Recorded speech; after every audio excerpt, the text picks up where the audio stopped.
La radio est un art aveugle. Yeah, it's quite cool. Et ensuite, Au début, c'était des déformations, c'était des coupures. il y avait un crocodile qui dormait dans l'herbe. Et ensuite, les bébés sages, ils s'étaient perdus. Énormément, très méchants. Bonjour et bienvenue dans l'univers sonore des interviews d'Eric Cooper. C'est une chouette façon, ces interviews d'Eric Cooper, de découvrir virtuellement des personnes passionnantes et passionnées. C'est souvent des femmes d'ailleurs que l'on vous fait découvrir. Chez les Bretons, il ne pleut que chez les cons. Voilà, c'est un proverbe breton qui va me servir à vous présenter celle qui est l'actrice de ce podcast d'aujourd'hui. Elle s'appelle Clarisse Lavanant. C'est une chanteuse et artiste bretonne. Elle a sorti un album, c'est son 11e album qui s'appelle De Kérouse à Ouessant.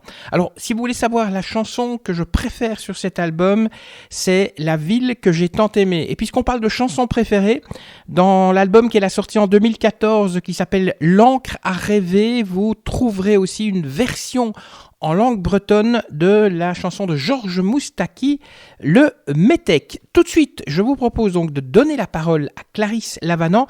Elle a un site internet, si jamais vous voulez en savoir plus, clarisslavanant.fr. Et Clarisse Lavanant, moi j'ai une question, vous êtes une artiste bretonne. Est-ce qu'il y a beaucoup de différences entre une artiste de Bretagne et par exemple une artiste qui viendrait de Lyon, de Corse ou d'Alsace ? Oh, je pense pas. Je pense que artiste, c'est plus qu'un métier. Je crois que c'est une vie. Après, c'est vrai qu'il y a des sensibilités différentes. Alors peut-être et sans doute même que la région d'où l'on vient forcément nous influence comme d'autres choses. Mais c'est vrai que on dit qu'en Bretagne il y a une certaine mélancolie, mais qu'elle est lumineuse. On a un petit peu cette nostalgie, mais c'est pas une nostalgie qui rend triste.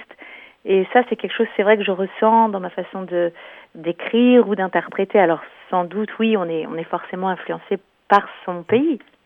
Alors, on est écouté par des personnes qui viennent des quatre coins du globe.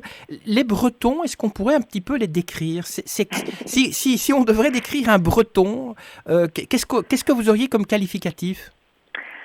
Alors, c'est difficile parce que c'est vrai que quand on veut décrire, forcément, on généralise. Et puis, bon, il y a tout ce qu'on appelle les clichés, tout ça. Mais c'est vrai qu'il y a des choses qui reviennent souvent, ou alors qu'on entend dire par d'autres.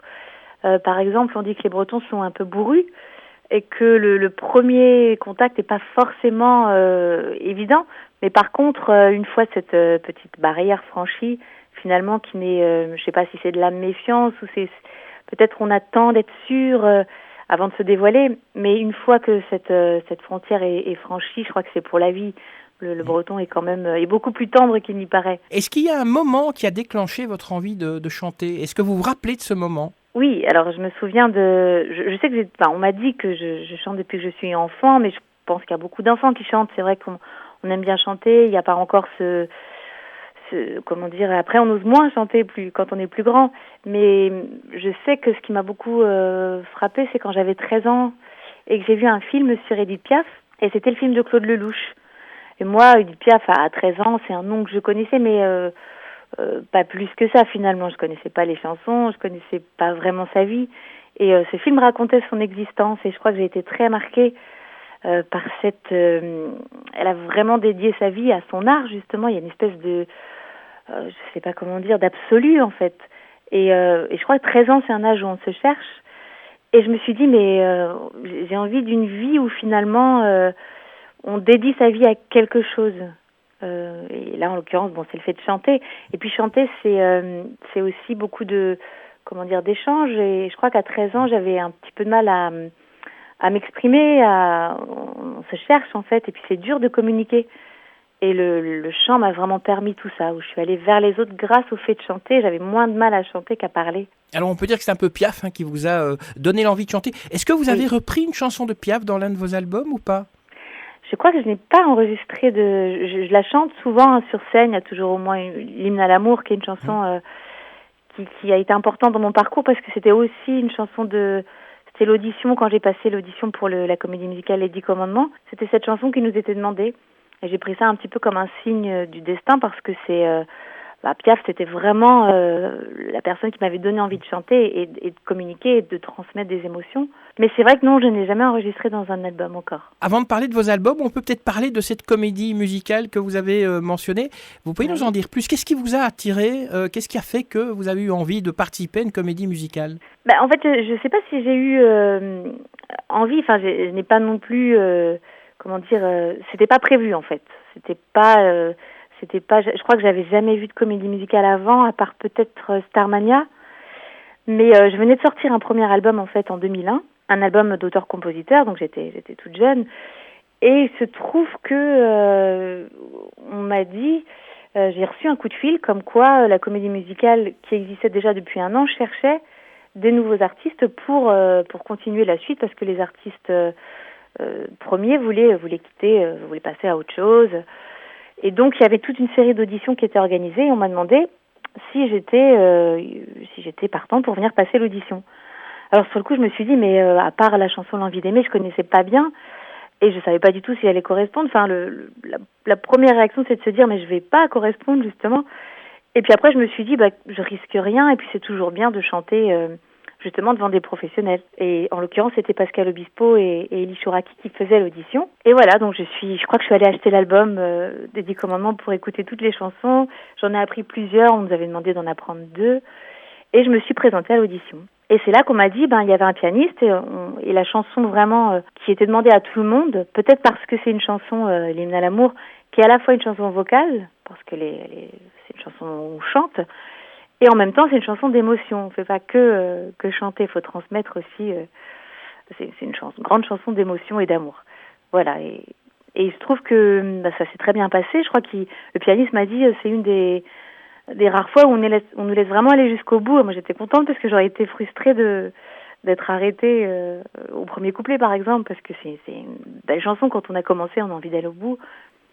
Et voilà, ça s'est fait presque, je crois que je dirais pas du jour au lendemain, mais je me suis quand même retrouvée dans l'aventure. C'était pas prévu, c'est ça qui était bien, parce que c'est un métier aussi où tout peut arriver n'importe quand, où c'est pas écrit d'avance. Et je me suis retrouvée dans cette aventure assez rapidement finalement. Vous dites donc que l'avenir n'est pas écrit d'avance. Votre premier album, c'est Où c'est ailleurs en 2001. C'était prévu que vous sortiez un premier album ou bien c'est un petit peu arrivé comme ça par coup de chance? C'était prévu dans le sens où j'écrivais déjà des chansons depuis plusieurs années. Et j'avais fait un concours de chant en région parisienne.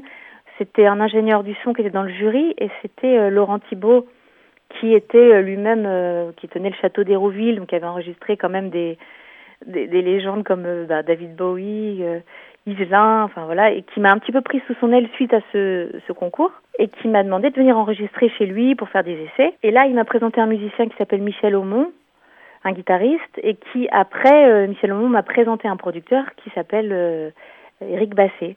Et Éric Basset a voulu faire un album. On a dû se rencontrer en 2000 et l'album est sorti vraiment au tout début 2001. Donc c'est vrai que c'est un peu, c'est pas écrit et en même temps c'est un peu une toile d'araignée. Vous rencontrez quelqu'un qui vous présente quelqu'un, et puis ça aboutit à un projet, et notamment ce premier disque. Alors, vous avez fait d'autres albums par la suite. Est-ce que tous ces albums, est-ce qu'ils suivent une sorte de trame ou bien est-ce que chaque album raconte dans le fond une sorte d'histoire différente? Je crois que c'est à la fois les deux, c'est-à-dire que chaque album est un peu une étape, en tout cas un moment de vie, et puis chaque album correspond aussi à une rencontre. Alors, ils sont pas forcément, les albums ne se ressemblent pas forcément, mais en même temps continuent la suite de l'histoire. Par exemple, le deuxième album qui est sorti en 2005, là j'avais rencontré entre-temps Dan Arbraz, grâce aussi à Michel Aumont.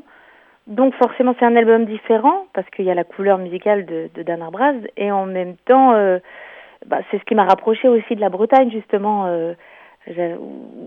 Michel m'avait dit ce serait bien que tu rencontres Dan Arbraz parce que ta sensibilité dans tes textes et le fait que tu sois bretonne, je pense que musicalement il peut vraiment t'apporter une belle couleur. Donc finalement c'était une suite tout en étant autre chose. Est-ce que les artistes en France, qu'ils habitent la Bretagne, Lyon ou d'autres villes, est-ce qu'ils doivent absolument partir à Paris pour se faire connaître? Je crois que c'est de moins en moins vrai. Peut-être à l'époque, moi quand je suis arrivée à Paris, on imaginait difficilement ne pas passer par cette étape. Puis aujourd'hui, j'ai l'impression que c'est le contraire. On se dit que finalement, c'est en région qu'il y a le plus... Peut-être Paris, c'est plus pour la promotion. Souvent, on vient faire une salle, mais c'est pas à Paris qu'on tourne vraiment. C'est vraiment en région qu'il y a les festivals, par exemple. Puis en Bretagne, c'est vrai qu'on a la chance quand même d'être une terre très musicale, où on peut tourner toute l'année, où il y a beaucoup de salles, il y a beaucoup d'événements. C'est vrai que ça, c'est une sacrée chance quand même. Mais en région, en règle générale, j'ai quand même l'impression qu'il se passe... que le public est peut-être plus en région, finalement. Le métier est peut-être à Paris, mais... Vous avez fait des collaborations avec, entre autres, Dan Arbraz et Alan Stivell. Comment ça se passe lorsqu'on est comme ça, confronté à ces grands noms de la musique bretonne?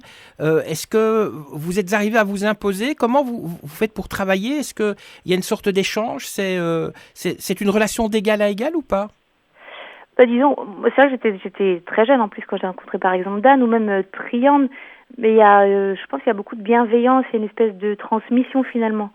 Comme en plus on n'est pas de la même génération, donc effectivement, au début on est forcément impressionné, mais en même temps très vite ils vous donnent confiance parce qu'ils ont envie de transmettre, parce qu'il y a ce besoin aussi de cet amour d'un pays breton bien sûr, mais aussi de la musique. Donc la musique n'a pas de frontières, donc il y a beaucoup de bienveillance. C'est vraiment ce que je dirais, et ça vous donne envie d'aller plus loin, ça vous donne envie de vous dépasser.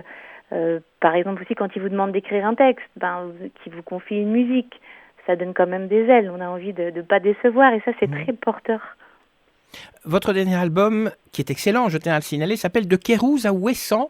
Il y a sur cet album des morceaux en breton. Alors, pour quelqu'un qui n'est pas breton, est-ce que c'est parfois difficile peut-être d'acheter votre album parce qu'il se dit « Ok, je vais écouter de belles mélodies, mais je ne vais pas comprendre ce que Clarisse nous chante ». En même temps, c'est pas un album en breton complètement. Je crois que c'est majoritairement en français. Il y a quelques chansons en breton, c'est vrai. Mais je pense pas que ce soit une barrière parce qu'on écoute beaucoup de chansons en anglais et on comprend pas toujours tout non plus. Il y a la musicalité et puis il y a ce mystère qu'il y a dans la langue bretonne en fait, qui est une belle langue, qui est une langue chantante, qui est une langue avec beaucoup d'accent tonique. Donc il y a beaucoup de vie dedans. Et c'est une langue aussi très poétique. Alors, là, il y a la traduction dans le livret, c'est vrai que ça aide, mais moi, c'est vrai, avant de parler breton, puisque c'est une langue que j'ai apprise, j'aimais écouter des chansons en breton, et je pense que j'aurais aimé les entendre même si j'étais pas bretonne, parce qu'il y avait justement cette musique dans la langue, et c'est ce que les gens me disent souvent. Ils me disent, je comprends pas du tout le breton, même en Bretagne, des fois, et on me dit, et pourtant, c'est quand vous chantez en breton que je préfère, par exemple. C'est une langue qui est très parlée, le breton, là-bas chez vous en Bretagne, ou bien c'est uniquement des personnes plutôt âgées qui le parlent? Oui, malheureusement, oui. Comme c'est une langue qui a été interdite pendant longtemps, il y a un petit peu une génération sacrifiée. Donc c'est plutôt les gens, on dit de plus de 70 ans, qui la parlent en majorité. Heureusement, il y a eu des écoles qui ont été créées en 78, donc il y a aussi des enfants maintenant et des jeunes, mais au milieu, c'est là qu'il y a ce grand manque, et ce qui rend aussi cette langue en danger. Donc c'est pour ça que le fait de la chanter aussi, de continuer à la diffuser, à l'entendre, c'est un petit peu je dirais pas que c'est c'est un combat, c'est quelque chose dont on se sent, on est un petit peu obligé de le faire dans le sens où la Bretagne nous a tellement donné que la moindre des choses, c'est aussi de sauver sa langue, parce qu'une langue, c'est un peuple, c'est une façon de penser, c'est bien plus que ça encore. Et si une langue devait disparaître, on perdrait, même ceux qui ne parlent pas breton, perdraient beaucoup.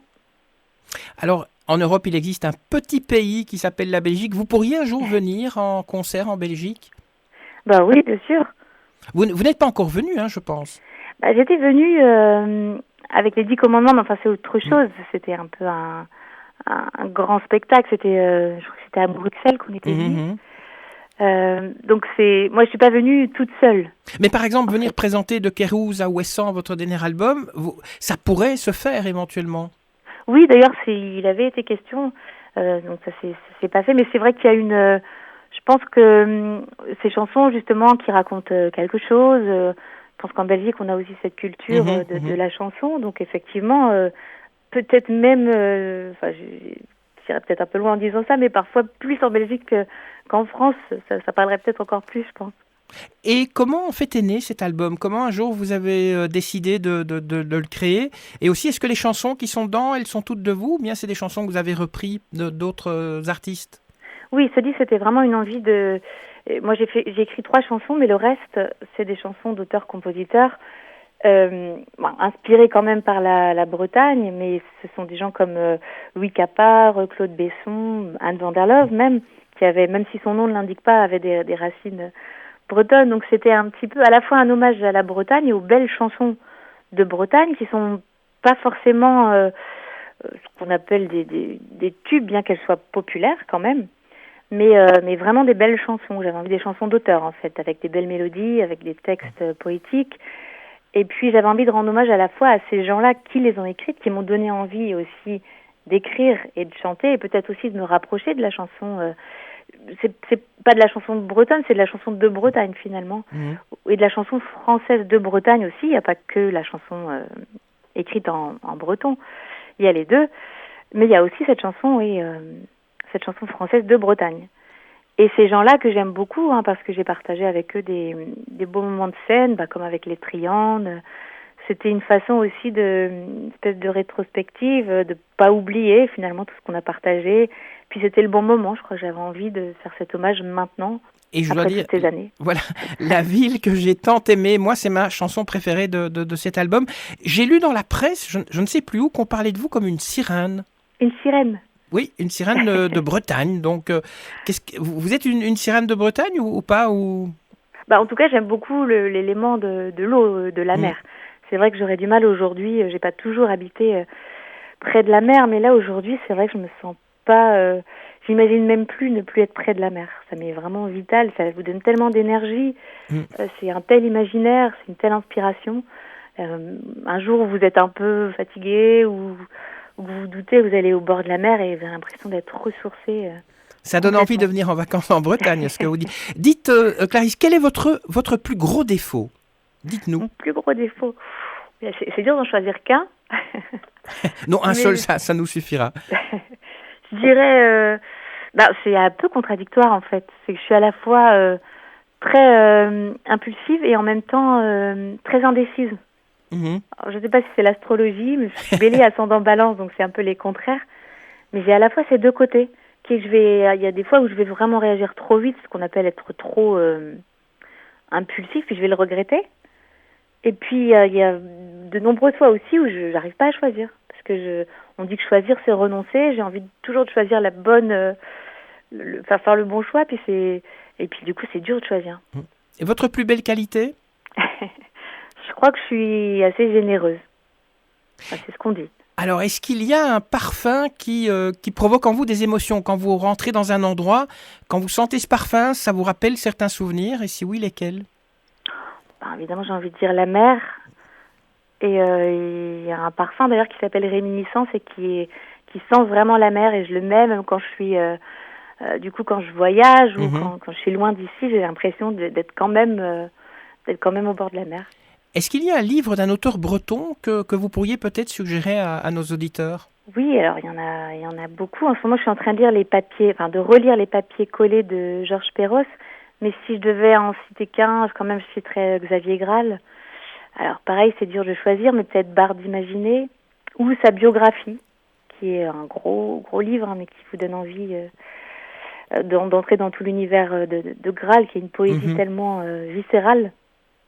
Alors, vous êtes une femme dans le monde de la musique bretonne. Est-ce que c'est facile? Est-ce que les Bretons, les artistes bretons sont un peu machos ou bien ils sont plutôt féministes? C'est vrai qu'on est moins nombreuses. Il y a plus d'hommes que de femmes. Bon, c'est un petit peu général. Mais malgré tout, il y a de plus en plus de chanteuses bretonnes. Et c'est ce que dit d'ailleurs Gilles Servat. Il dit qu'à son époque, il n'y en avait qu'une. C'était Marie-Paul. Bon, il y avait aussi Anne Christ. Mais aujourd'hui, on peut en citer quand même une bonne dizaine. Que ce soit Gwenine, Cécile Corbel, Nolwenn Corbel, il y en a vraiment beaucoup. Enfin, en tout cas, beaucoup plus et de plus en plus. Alors, c'est peut-être un signe quand même que les choses évoluent. Et en tout cas, que peut-être les femmes elles-mêmes se disent qu'elles peuvent concilier plusieurs vies, ou en tout cas que c'est possible, qu'elles aussi, elles peuvent choisir leur destinée ou faire ce qu'elles ont envie de faire. Il y a moins de... Peut-être qu'elles s'empêchent moins de le faire. Vous jouez le rôle principal dans le film Noz de Soisig Danielou. Alors, qu'est-ce qui a fait que vous avez eu envie comme ça de jouer un rôle au cinéma ? C'est-à-dire que c'est une rencontre, encore une fois. J'étais marraine de l'organisme Stumdi, là où j'ai appris le breton. Quelques années après, ils m'ont demandé d'être marraine. Je suis venue lors d'une manifestation et il y avait la réalisatrice Soisig Danielou qui était en train de parler avec quelqu'un et elle disait qu'elle cherchait son rôle principal. Et cette personne avec qui j'avais travaillé, donc avec qui elle parlait, lui dit « Mais pourquoi tu ne demandes pas à Clarisse Lavanant qui est là ?» et elle me regarde et elle me dit « Ah bah oui », elle me demande « Est-ce que ça vous intéresserait de venir passer un casting pour le film ?» Et pareil, j'ai eu l'impression 20 ans après les 10 commandements que c'était pas du tout non plus quelque chose de prévu. Quand je suis arrivée ce jour-là, j'avais pas du tout l'intention de faire du cinéma parce que c'est aussi des milieux et on se croise pas forcément, on se connaît pas forcément non plus entre musiciens, acteurs, réalisateurs.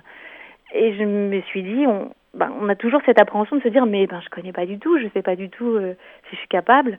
Et en même temps de se dire je vais le faire justement parce que c'est bien de sortir de sa zone de confort et que quoi qu'il se passe, j'aurais appris quelque chose, j'aurais rencontré des gens.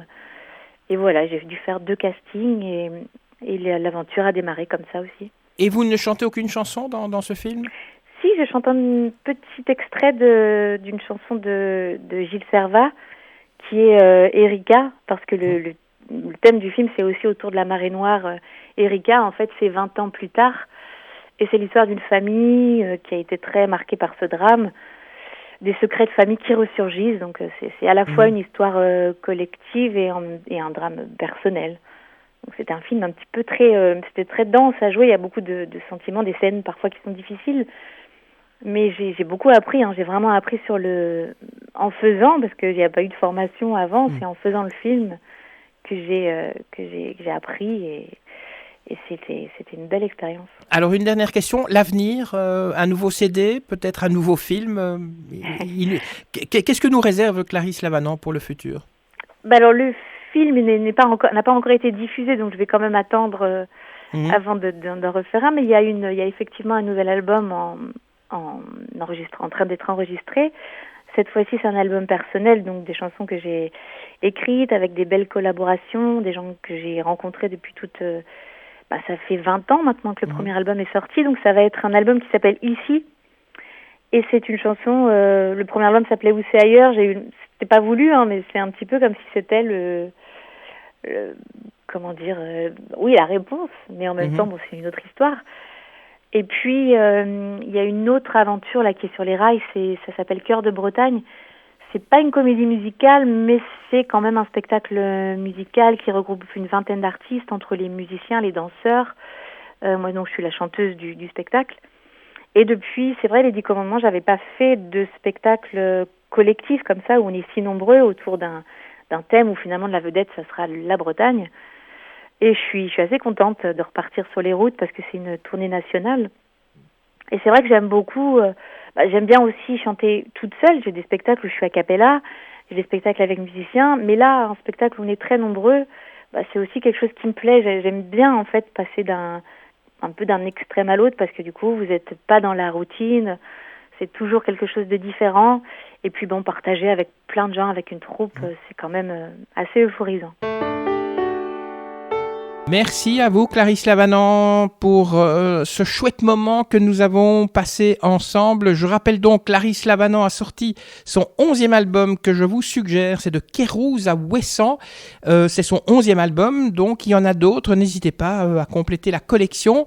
Et puis, si vous voulez connaître un petit peu plus sur cette artiste bretonne, Clarisse Lavanant, .fr, et une petite idée peut-être de vacances, c'est d'aller en Bretagne les passer. Alors, les auditeurs qui nous écoutent, j'ai 2-3 petites choses à vous demander avant de vous de laisser partir vos oreilles. N'hésitez pas, bien sûr, si vous avez aimé ce podcast, à le liker et à le partager sur les réseaux sociaux. Abonnez-vous aussi, comme ça vous serez informé de la publication du prochain podcast. On publie à peu près un podcast par semaine. Vous laissez un commentaire. Pour tout ça, je vous dis merci, que la force soit avec vous et à très bientôt. Ça y est, c'est fini.